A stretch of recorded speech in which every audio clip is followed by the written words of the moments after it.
From bustling market squares to quiet dawn streets, ancient Rome's musical pulse came from its street performers. These talented artists shaped daily life, entertained crowds, and even influenced Roman culture. Let's explore their fascinating world together.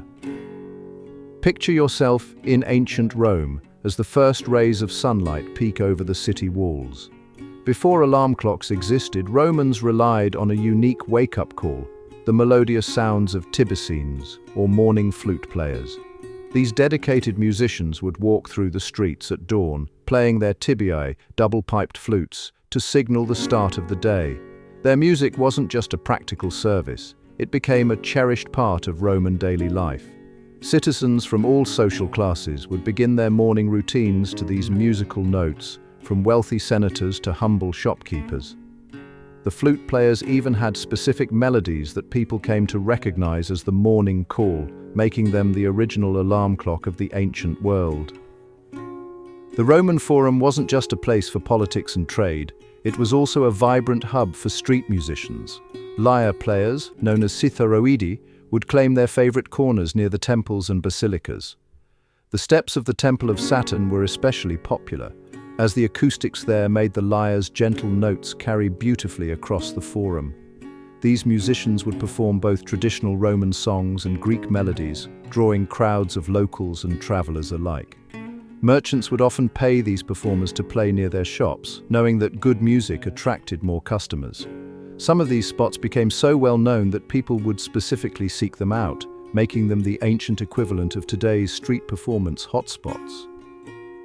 Not every street musician stayed on the streets. Some achieved remarkable success through their talent. Take the story of Tigellius, who started playing his lyre in Subura's crowded alleys before catching the ear of Julius Caesar himself. His skill earned him a place in Rome's elite circles, performing at lavish banquets and political gatherings. Another fascinating example is Hermogenes, who began as a flute player outside the Circus Maximus.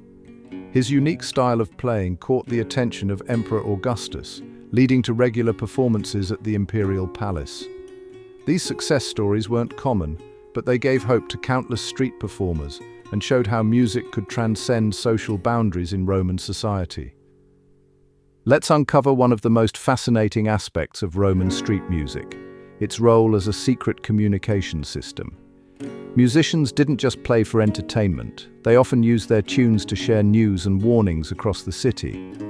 A specific melody might signal an important official's approach, while a particular rhythm could warn about city guard patrols. Street vendors would pay musicians to play certain songs announcing their goods, creating early advertising jingles. Even lovers used this musical code, arranging for performers to play specific tunes under their beloved's window. Some historians have found evidence that political groups used seemingly innocent street performances to gather supporters and share meeting times, all hidden within the notes of common songs. Let's dive into the fascinating world of ancient Roman street instruments. The most common was the tibia, a double-piped flute that could produce rich, harmonious sounds. Street musicians also loved the hydraulis, an early version of the pipe organ that drew crowds with its unique water-powered mechanism. Hand drums called timpana created the rhythm, while simple lyres and panpipes were perfect for wandering performers. These instruments were usually made from affordable materials like wood, reeds, and animal skin, making them accessible to common musicians. What's really interesting is how performers would often customize their instruments, adding decorative carvings or metal fittings to stand out in the crowded streets. Some even created their own hybrid instruments by combining different designs, showing just how creative these ancient artists could be. Roman festivals were golden opportunities for street musicians to earn serious money. During celebrations like Saturnalia and the Ludi Romani, performers could make more in a day than they typically earned in a month. These festivals transformed Rome's streets into a massive entertainment venue, with musicians competing for prime spots near temples and parade routes. Many performers developed special festival acts, combining music with acrobatics or comedy to stand out in the crowd. The smartest musicians formed partnerships with food vendors and wine sellers, creating festive hotspots that drew larger audiences. Some even received official appointments to perform at specific festival events, earning both steady pay and prestigious recognition. Temple officials would hire the most popular street musicians to play during religious ceremonies, adding a touch of familiar entertainment to sacred occasions. The marketplace in ancient Rome wasn't just about buying and selling, it was a musical experience. Vendors worked closely with musicians to create catchy tunes that advertised their products. Fish sellers had specific melodies that mimicked the sounds of waves, while fruit vendors commissioned songs that described their fresh produce. These musical advertisements became so popular that customers could identify sellers just by their signature tunes. Musicians would adapt well-known songs with new lyrics about olives, bread, or wine, creating the ancient world's first commercial jingles.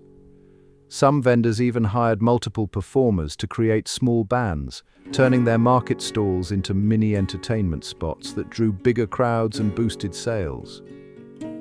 In the bustling streets of ancient Rome, a special group of performers focused on entertaining the city's youngest citizens. These family-friendly musicians used colorful props, simple instruments like small drums and bells, and interactive songs that children could easily learn and join in. They would often tell stories through music, using different sounds to represent characters, a deep drum for a lion, or high-pitched pipes for birds. Some performers trained small animals like birds or mice to dance along with their tunes, creating magical moments that delighted young audiences. Parents appreciated these shows not just for entertainment, but because they helped children learn traditional Roman songs and stories. These performers often became neighborhood favorites, with families following their regular performance schedules across different parts of the city. While street music brought joy to ancient Rome, it also had its share of challenges and conflicts. The city had strict laws about where and when musicians could perform. Overcrowded spots often led to territorial disputes, with performers fighting over prime locations like the Forum steps or busy market corners.